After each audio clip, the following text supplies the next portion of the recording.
regular meeting of the Los Angeles City Council's Planning and Land Use Management Committee.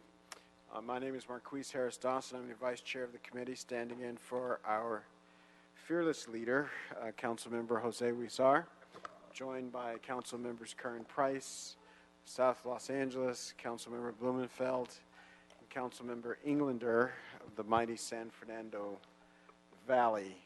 We begin our meetings with multiple speaker comment cards. At this moment, we do not have multiple speaker comment cards, so we will move. You have one multiple. Is it this 4 and 6 one? All right. So it turns out we have two. So these are the folks who've signed up for more than one item. So we have two people who've signed up for, one person who signed up for items 4 and 6. So you will have 2 minutes to speak at the beginning of the meeting. I will call forward Susan Hunter. Hunter Susan. Step to the podium. And when you get started, you'll have 2 minutes to speak on 4 and 6. I'm actually requesting that I be able to speak on the actual items as they are presented. Well, so when we have multiple cards, we call them forward. So you can speak on one of them at the moment, or you can speak on both now. I prefer to hold off on item 4, as that might be a 4? continuance. Okay. Right. Great. So we'll call you for 4. Do you not want me to hold on 6 until it's called? Well, you can do, if you want to do 4 and 6, you can do it now. I understand that, but I don't want to do 4 now because it might be a continuance, so I don't want to open up public comment on something that could be continued. So Okay. I definitely want to hold 4 until it has been determined if it will be continuance or not. But if you want, I can hold on 6 until that's actually heard. Okay, we'll see what happens. Thank you. Thank you. All right, Mr. Clerk, can you read our first order of business into the record? Sure. Item 1, Councilman, this is the Director of Planning's weekly report. All right, Mr. Keller. Hi, good afternoon, council members. Kevin Keller, Executive Officer. General Director Vince Bertoni is at a large city planning director conference in Boston, so not a large report today, just want to highlight our ongoing community conversations as part of our general plan outreach. We've held 2 community conversations on open space and community assets. We have an exciting day planned this Saturday. We're going to be holding a workshop as well as participating in the, I believe it's called the Taste of Soul. We're going to have a booth this weekend in some of our South LA communities. We'll have a booth there for our open space outreach. And then we'll have our final open space general plan conversation this Thursday in Hollywood. So we're kind of going citywide, getting input on our new general plan, and we'll keep you posted on what we hear as we develop this plan. Thanks so much. Excellent. Thank you so much, Mr. Keller. And we expect hundreds of thousands of people at the Taste of Soul A lot of information on Crenshaw Boulevard this coming Saturday. So we appreciate you including that in your report. So I move that we accept the report from the Planning Department. Is there a second, Mr. Price? Second. Excellent. That'll be the order. We have 2 items on our consent calendar, items number 2 and number 5. Could you read those both into the record? Sure. Item 2, Councilman, this is a city attorney prepared ordinance relative to increasing the public notification procedures for demo of older structures. And item 5 is a cultural heritage report relative to the inclusion of the Schaefer House as a historic cultural monument in CD 12. Excellent. And Mr. Blumenfeld, I understand you have some comments on item number 2? Yeah, just that I wanted to thank the department for working on this. This is something that grew out of originally. We had a property in the district that was demoed, and the community was very concerned because they didn't know about it because the notice went to the property owners, and a lot of the renters in the area didn't get to know about it until it was too late. So this kind of notice is going to help, so the neighborhood councils will be aware, and community folks who live nearby will be aware. So I think it's a very positive step in the direction, and I thank the department for working on it.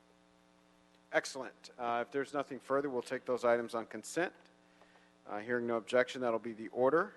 Mr. Clerk, we have 3 items where there are requests to continue them. Items number 4, 6, and 7. Could you read those into the record? Sure.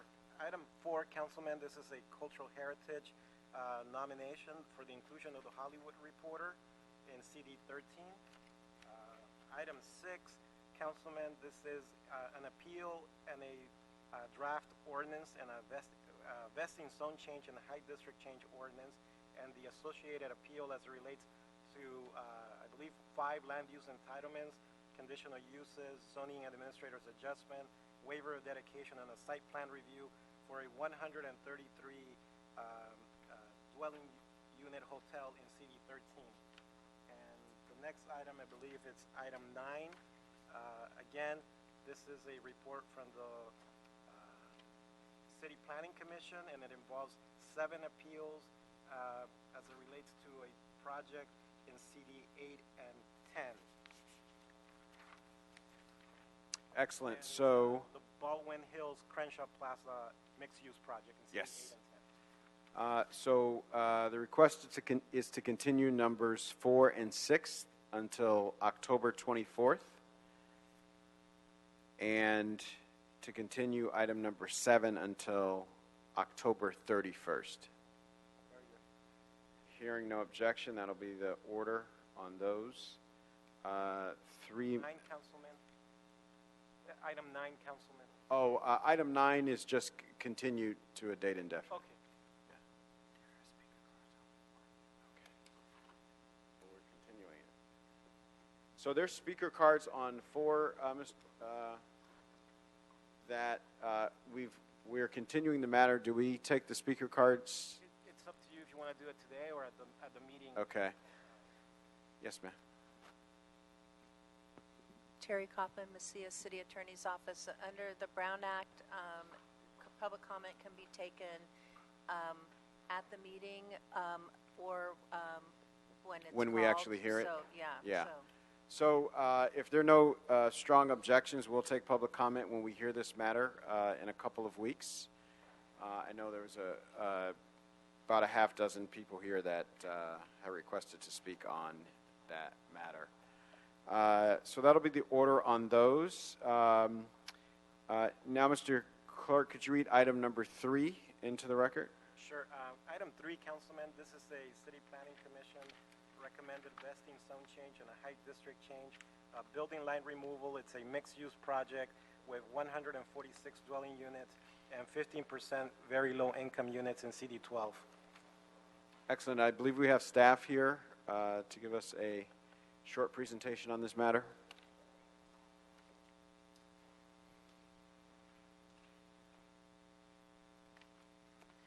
Good afternoon. May with City Planning, project planner for this case that's before you. This site's located at 18401 West Nordhoff Street. It's across from the CSUN campus. The project proposes to demolish the existing structures for the construction of 146 residential dwelling units, 17 of which will be set aside for very low-income households, and there's be approximately 2,000 square feet of ground floor commercial area.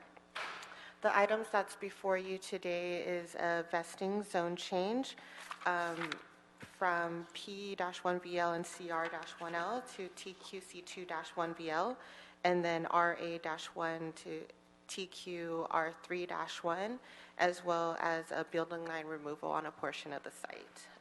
The project did not really have any opposition at commission and approval for the density bonus incentive items as well.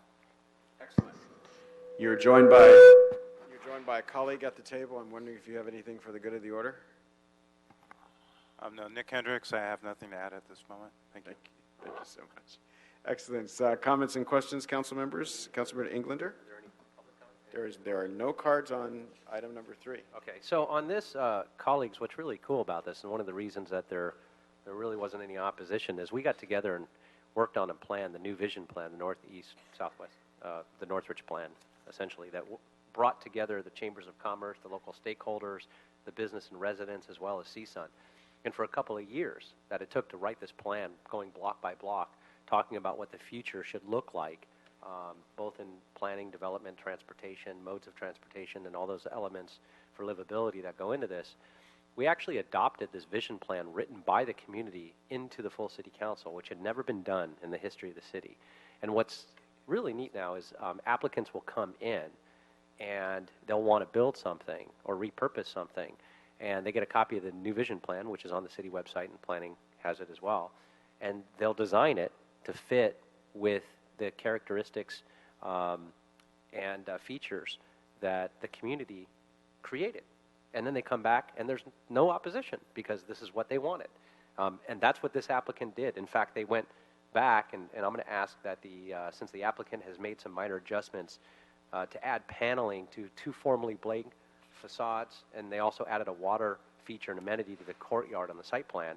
That new site plan has been submitted to planning as a new exhibit, and it reflects these very minor changes, but that were submitted. I'd ask that we accept this as well.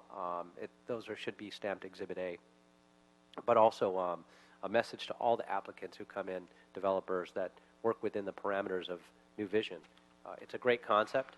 I would love to expand that to other communities throughout Los Angeles as a model on how things can streamline the process. And that's what they did in this case, and I want to thank them and the community for that, and the planning department. Thank you. Excellent. And my staff, of course, the Hanley. Any other comments, questions? And the chair. Excellent. Well, thank you. It's a situation where everybody did everything right, and there's nobody here to comment. But Councilmember Englander is not bitter. So,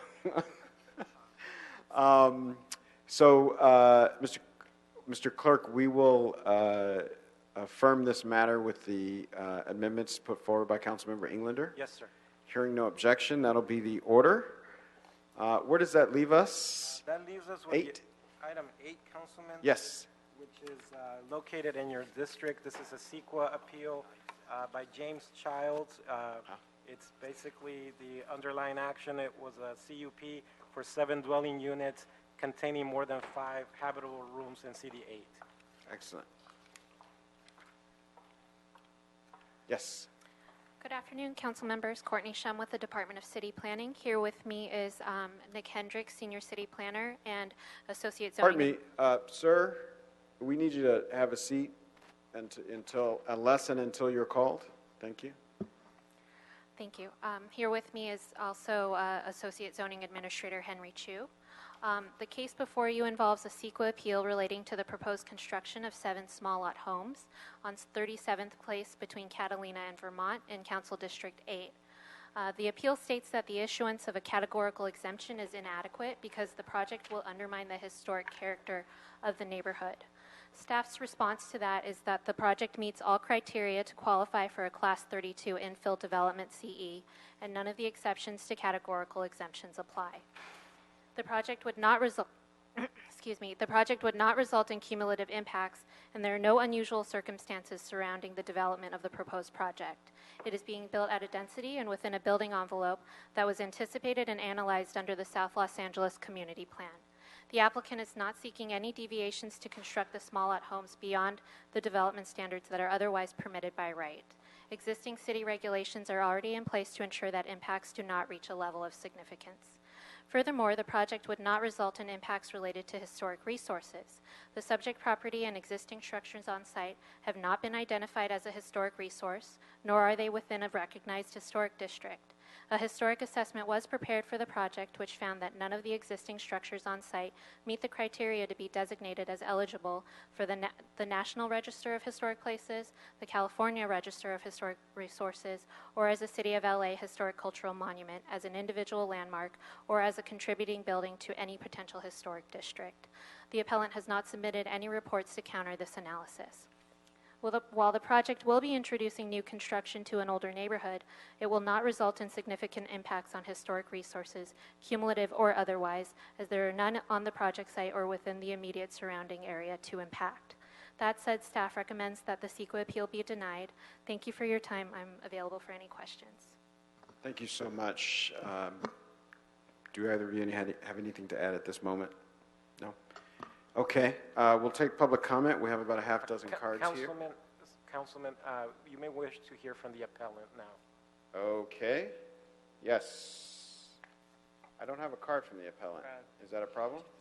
James Childs, Councilman. James Childs? Okay, James Childs.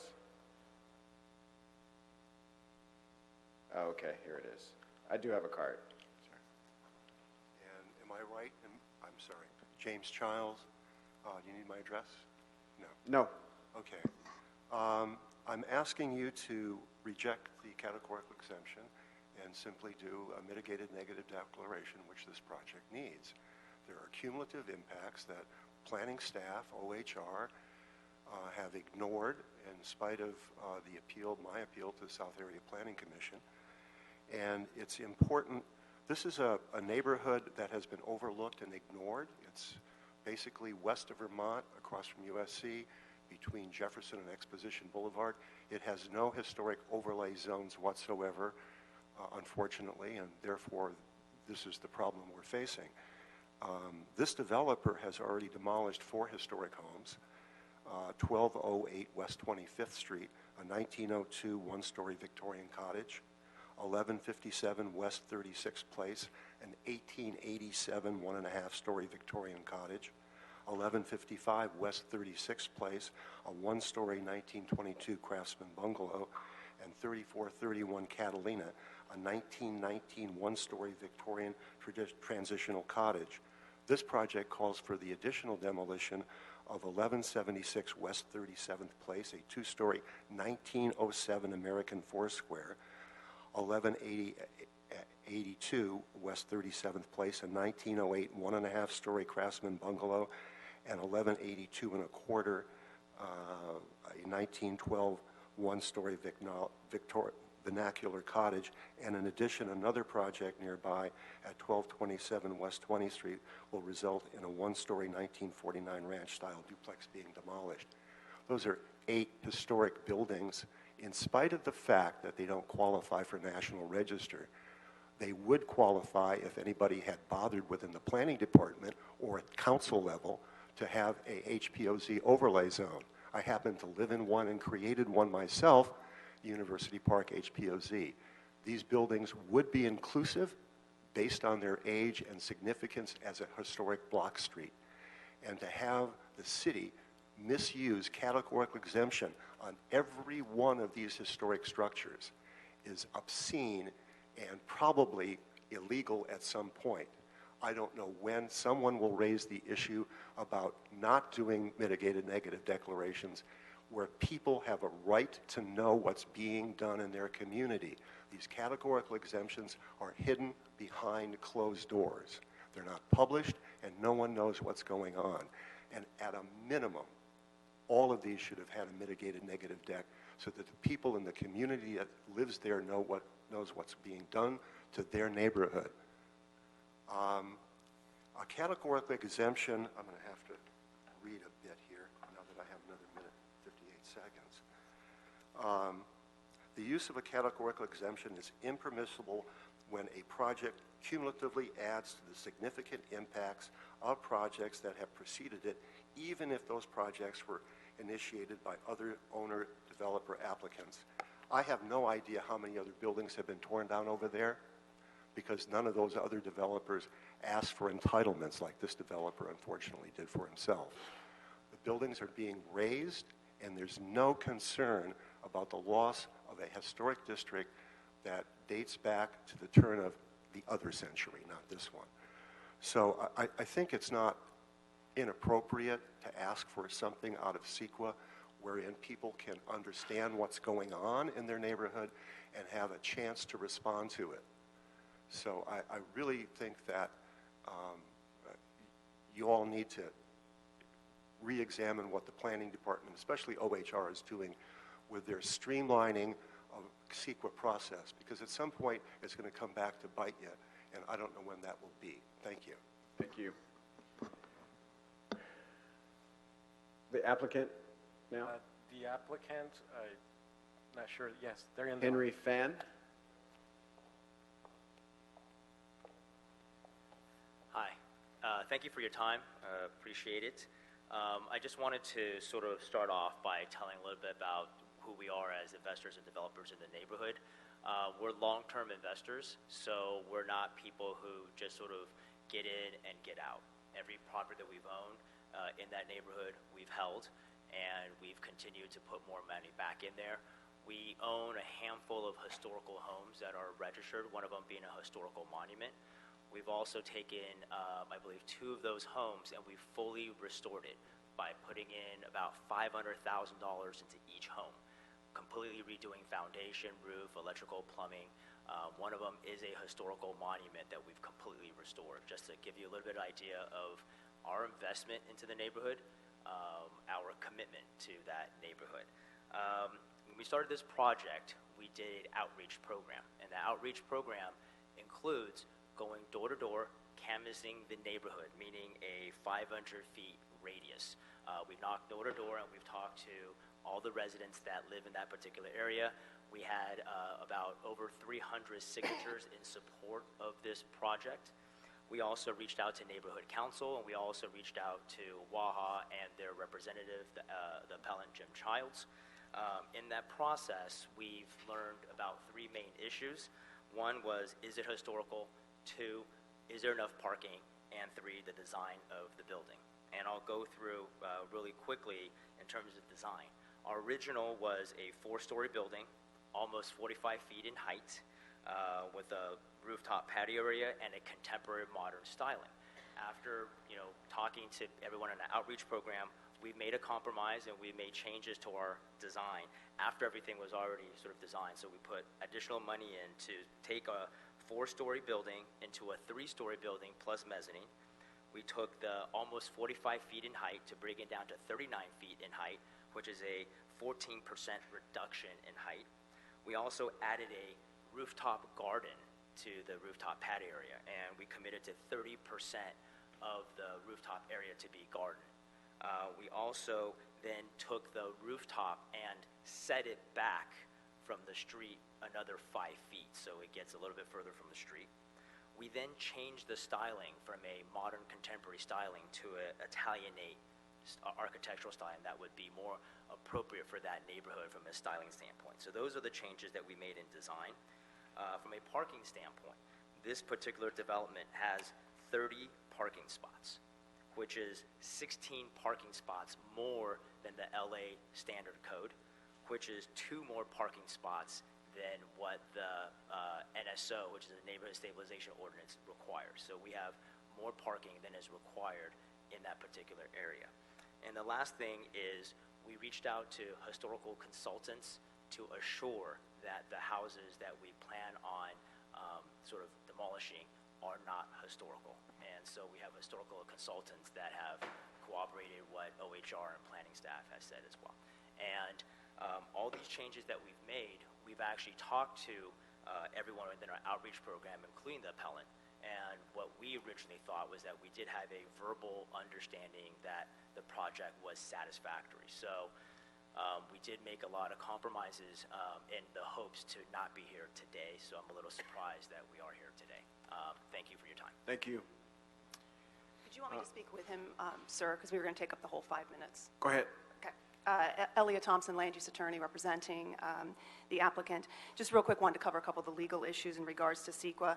As staff said, it does not result in any impacts, cumulative or otherwise, for many reasons that were already iterated by staff. This is, granting a CEQA exemption is appropriate under the law. And to be clear, we sent packets to all members of Plum.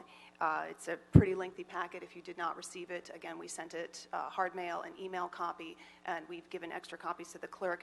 To be clear, we did an historic resources report. We did a very detailed historic resources report.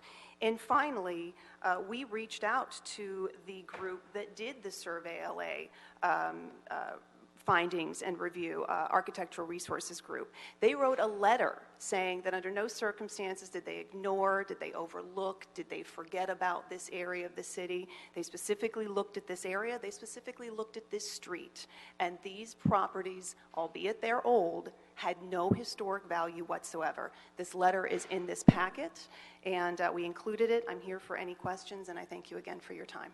Thank you so much. We have 3 public comment cards on the matter. We have Mr. Roland Souza, Elia Thompson, and Jean Frost. Good afternoon. My name is Roland Souza. I am restoring an historic Victorian home in the North University Park area, close to the proposed development on 37th Place. I'm representing West Adams Heritage in opposition to demolition of another 3 houses. West Adams Heritage is concerned about the cumulative effects of these kinds of demolition in historic neighborhoods. Expo Park West, Old University District, consists of modest homes and a few outstanding mansions, which are a vital part of the story of the development of the city. In the last year and a half, I've seen the demolition of many historic homes around me, in my backyard, 2 blocks down the street, all over the place. I've seen the demolition of the Tolchard Cottage on 36th Street, the demolition of 3431 South Catalina, which is a 1907 cottage, which was a prototype of the early LA subdivision development. And one of the things that I've noticed is that Survey LA, which I was at. Is that it? Yeah, that's it. Oh. Sorry.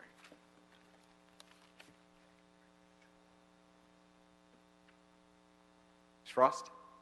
I'm representing the neighborhood council, and we've submitted an impact statement, so may I have the neighborhood council allotted time? Yeah, so the time for neighborhood council is 3 minutes. So you'll get the 3 minutes. You submitted a community impact statement, and are you you're representing the position of the neighborhood council, or you're representing? Yes, Okay. I'm representing the position of the neighborhood council, which is CD8, CD1, and So can you state the neighborhood council? it's the Empowerment Congress North okay. Area Neighborhood Development Council, Yes. called NANDEC usually. Yes. Thank you.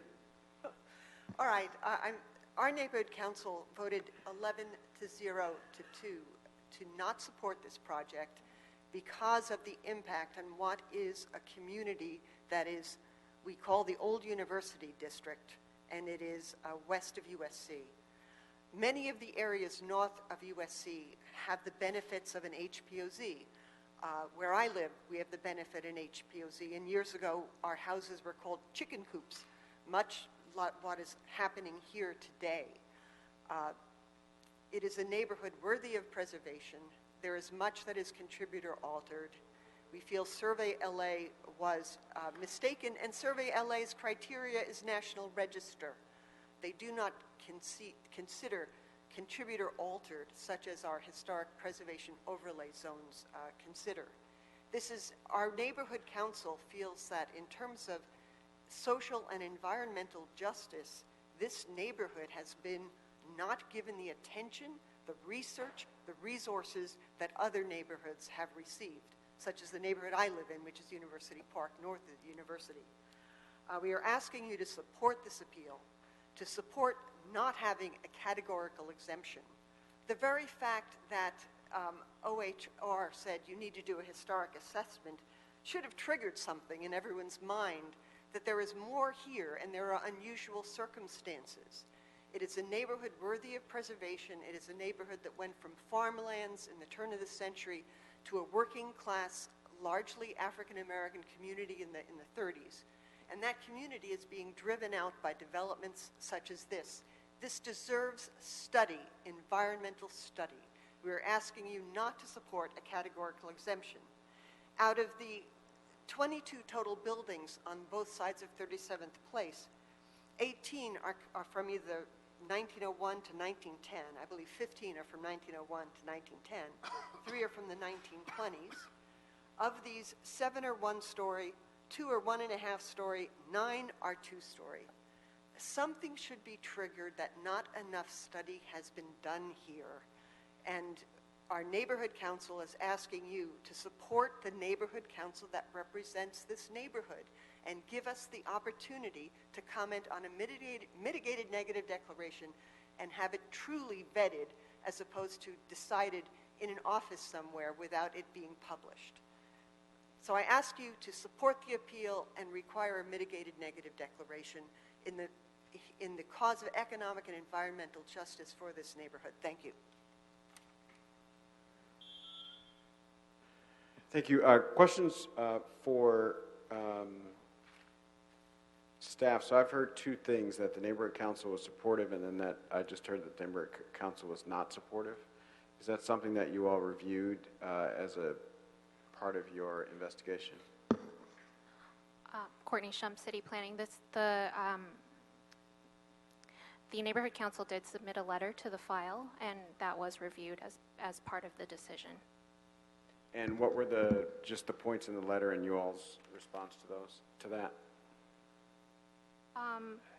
Courtney Shum. The points of the letter were basically what has just been iterated by Ms. Frost. In response to those, I believe we've addressed most of those in the prior staff presentation, but I do want to clarify that when reviewing the appropriateness of a categorical exemption, staff reviews the 5 exceptions to categorical exemptions. We also look at the 5 criteria for a Class 32 categorical exemption, including whether the project may adversely impact a historic resource. Again, a historic resource assessment was prepared, which determined that the project would not result in significant impacts related to historic resources. OHR concurred with these findings, and this analysis was disclosed in the determination letter that adopted the environmental clearance and was distributed to the public as required by the code. With regard to cumulative impacts, this level of density and development was analyzed under the community plan. A 7-unit apartment building could be built by right without any discretionary process. Existing city regulations are already in place to ensure that impacts do not reach a level of significance. The same applies to the other nearby projects that the appellant and the commenters have cited. The impacts of these projects are meant to be mitigated to a less than significant level on an individual basis. Thank you. If there are no other questions or comments, this is a very sensitive and delicate neighborhood that we have there at the northern part of District 8, and the homes are historic, and for years they have been overlooked, so I appreciate the concern about that particular neighborhood. We've only got the one historic designation, I think, in the entire area. And the homes are very, very old. I want to move to that we deny the appeal on this one, because I do believe that the developer and property owners have met the requirements as stated, as your investigation demonstrated. But I do want to go on the record as saying, this neighborhood is one of concern, because we do have lots and lots of very structures that are historic to us. Even though they might not meet the letter of the formal definition, I do think we need to have a way of taking a look at these neighborhoods in a more systematic way and in a more across-the-board way than we do now. So, if there are no other further questions or comments, I'll move to deny the appeal. Second. All right. Hearing no objection, that'll be the order.